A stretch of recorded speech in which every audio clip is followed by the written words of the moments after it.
నానా విధముల రోగముల నుండి వారిని స్వస్థపరిచాడు. అప్పుడే కాదండి, ఇప్పుడు కూడా ఆయనకు అసాధ్యమైనది ఏది? నిన్న నేడు నిరంతరము ఆయన ఏకరీతిగా ఉన్నాడు.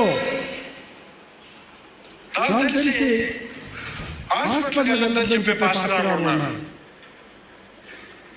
మందులు వేసుకోవద్దు, మందులు కాక అన్నాడు.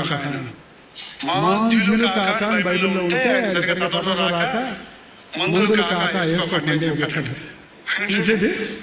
అని బైబిల్ చెప్పలేదు. యేసు ప్రభు రోగులను స్వస్థపరిచినప్పుడు, ఒక గుడ్డివాడు వచ్చినప్పుడు అతని కన్నుల మీద చేయి పెట్టగానే చూశాడు. చూపు పొందు అనగానే చూపు పొందాడు. ఇంకొక అతన్ని ఊరు బయటికి తీసుకెళ్లి చేతులు పెట్టి కనపడుతుందా అని అడిగితే కనపడుతుంది మనుషులు చెట్టులాగా నడిచిపోతున్నాడు అన్నాడు. అది సరి కనపడిందా? రమణసులా కనపడుతుందా అన్నమాట. అప్పుడు మరొకసారి ముట్టి ఇప్పుడు చూడు అంటే ఇప్పుడు సరి కనపడుతున్నా అన్నాడు. ఇంకోసారి ఏం చేశాడు తెలుసా? ఇంకో గుడ్డ ఆయన స్వస్థపరచాల్సి వచ్చినప్పుడు ఆయన మట్టి తీసుకొని ఉమ్మేసి క్లీన్ చేసి కంటికి రాసి కోరినట్లోకి వెళ్ళి కడుక్కో అన్నాడు. మరి పేస్ట్ మందు అది మందు వాడాడు అక్కడ. ఒక్కొక్కరికి ఒక్కొక్కలాగా ఆయన స్వస్థపరిచాడు. అతని విశ్వాసం ముఖ్యం. అక్కడ కడుక్కోమంటే పోయా ఉమ్ము రాసి కడుక్కోమంటావు, ఉమ్ము రాసి కడుక్కోమంటావు అనుకుంటే వాడి కళ్ళు వచ్చిండే కావు. నమ్మాడు కాబట్టి స్వస్థత పొందాడు.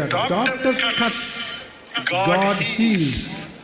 సర్జరీ చేసినప్పుడు డాక్టర్ గారు నిజంగానే మన పొట్ట ఏ భాగం అయితే కోసేస్తారు కదా, మళ్ళీ దారం వేసి పని చేస్తారు. కుట్టేస్తారు. కుట్టేసిన తర్వాత 7వ రోజు తిప్పేస్తారు. తిప్పేస్తే పొట్ట చేస్తారు. మరి ఎట్లా ఉంటుంది?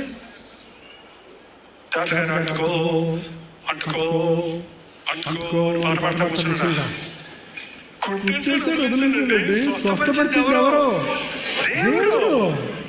దేవుడు లేదంటారు కొంతమంది. దేవుడు నమ్మరు, దేవుడి మీద విశ్వాసం ఉంచరు. Doctor treats, God heals. స్వస్థపరిచే యెహోవాను నేనే.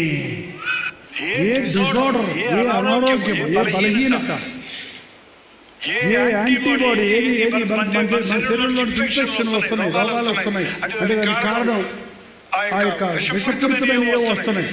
వాటన్నిటి నుంచి స్వస్థపరచగలిగిన వాడు మన ప్రభువు.